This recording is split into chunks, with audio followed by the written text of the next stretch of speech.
Ce jour dédié pour que tous les petits-enfants et descendants de Michel Abraham et Ghislaine soient dans le derrière de la Torah, la voie de la Torah, Yirat Shamayim et la crainte de Dieu. Amen. C'est une chose qui est très fréquente dans les lieux publics comme ici à la Yeshiva.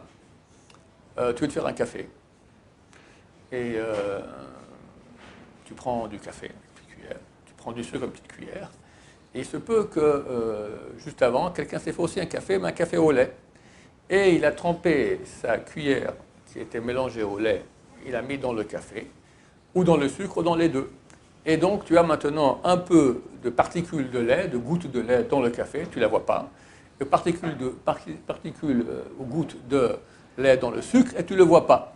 Et toi maintenant tu veux boire ton café avec de la viande. Permis ou interdit?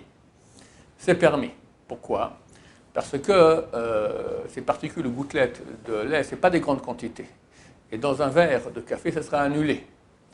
On n'a pas le droit d'annuler un interdit si maintenant par exemple, quelqu'un cuit de la viande, d'accord, dans une casserole. Et il y a une goutte de lait qui vient, pas une goutte de lait, un verre de lait qui est trempé, qui tombe, d'accord, qui est tombé par erreur, le verre de lait il est tombé dans la casserole de viande, ça interdit tout, à moins qu'il y ait 60 fois plus de viande que le verre de lait. Maintenant, on fait le calcul, il y a 55 fois plus. Il manque 5 fois. Bon, ben, c'est pas compliqué. On va rajouter maintenant encore un peu de viande. Comme ça, il y aura 60 fois plus de viande par rapport au lait. C'est interdit. Ça s'appelle vatel isur le khatrila. Ça veut dire annuler un interdit a priori. C'est marloquet si c'est un interdit de la Torah ou interdit des Rabbanan. Mais c'est interdit de toute façon. Mais de quoi on parle? Que maintenant, il y a déjà un interdit. Le lait est déjà mélangé avec la viande. C'est interdit de la Torah. Une cuisson qui est interdite de la Torah. Il y a un interdit. Et là, maintenant, tu vas annuler l'interdit. Ça, c'est pas permis. Mais si maintenant, il y a du lait qui est tombé dans mon café, il y a un interdit qui s'est fait ici? Aucun. J'ai le droit d'avoir un café qui est avec un peu de lait. L'interdit serait de le boire avec de la viande.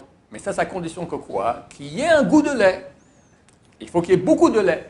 Quelques gouttes qu'il y avait dans le sucre et dans le café que tu as mis dans ton café, c'est impossible. Il n'y aura aucun goût. Si tu goûtes et tu vois que tu as un goût de lait, tu ne peux pas le manger avec de la viande.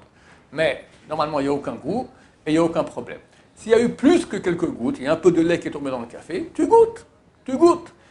Il faut que tu sois, c'est marqué, quelqu'un qui a un bon goût, d'accord? Quelqu'un qui a un palais fin. Si on lui goûte, est-ce qu'il y a un goût de lait ou pas? Il goûte, oui, je sens un tout petit peu de lait, tu peux pas le manger avec la viande. Tu dis, non, je sens rien du tout, tu peux le manger avec la viande, aucun problème. Parce que le lait a été annulé, pas dans une chose interdite, dans une chose qui est permise. Donc tout est permis et ça va. Idem.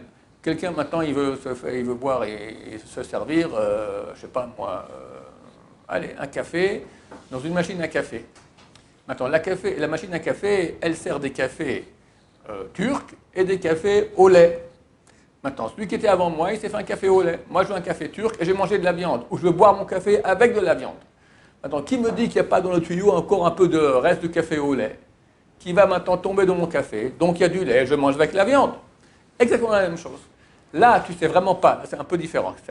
Pourquoi? Parce que dans le cas des petites gouttes de lait qu'il y avait dans le sucre et dans le café, là, on est certain que c'est annulé dans un verre à moins que tu bois un petit café qui fait il y a des super restretto, d'accord, hyper restretto petit comme ça. Alors là, ça se peut que tu n'aies pas 60 fois de café par rapport au lait qui est dedans.